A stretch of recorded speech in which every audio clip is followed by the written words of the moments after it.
Today, we're going on a little journey. We're heading into the heart of a craft that's as old as time itself, a story that starts in the very soil of India, shaped by hands that hold generations of wisdom.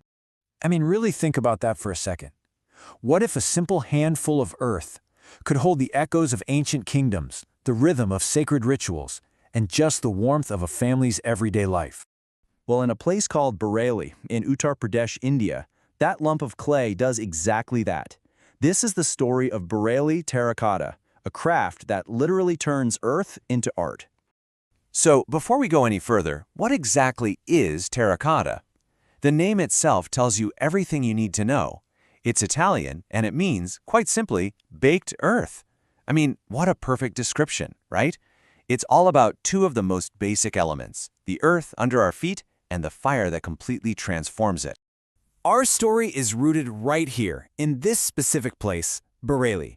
This area was once part of the ancient kingdom of Panchala. So the clay here isn't just dirt, it's the very same soil that saw dynasties rise and fall. This is where all the magic starts.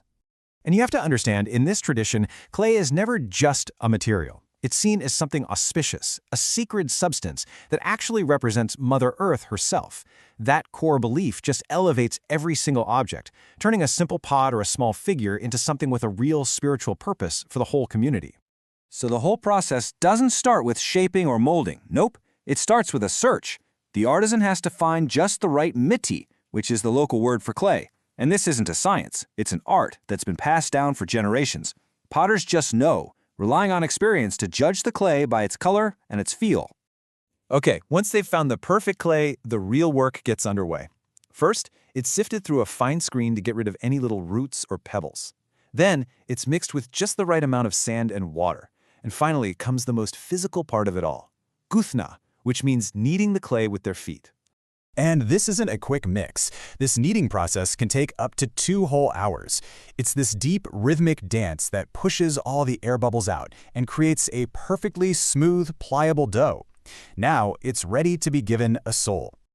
With that perfect clay ready to go, the artisan has a choice to make. There are 3 main ways they breathe life into the earth, and each one has its own unique character and purpose. First up, there's shaping by hand. This method is often used for bigger pieces, and you can almost feel the potter's touch in the final product. You know, those slight impressions in the unique form?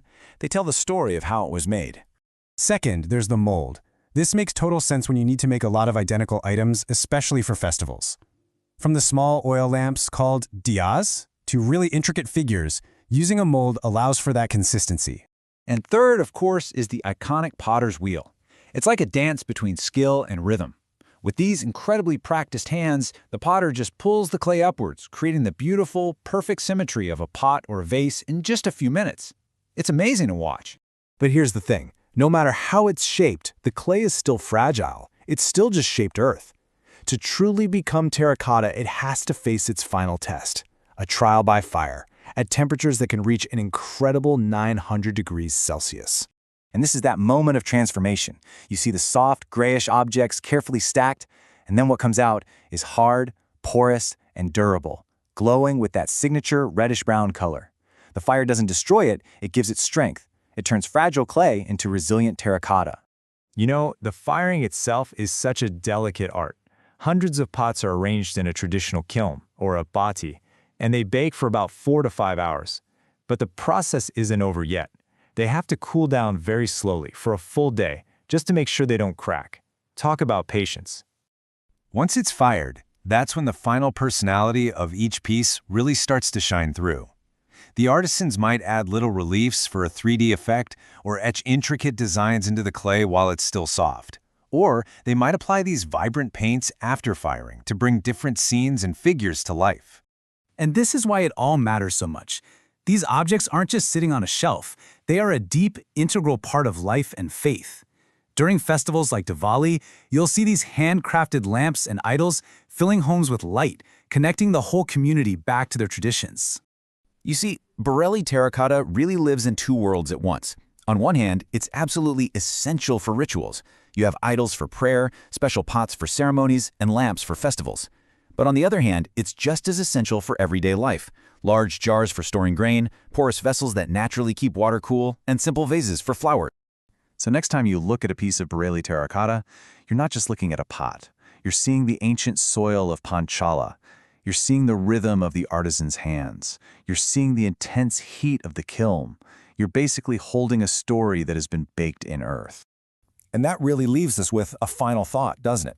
In our modern world, which is so full of things made by machines, what is the real value of an object that carries such a deep human story?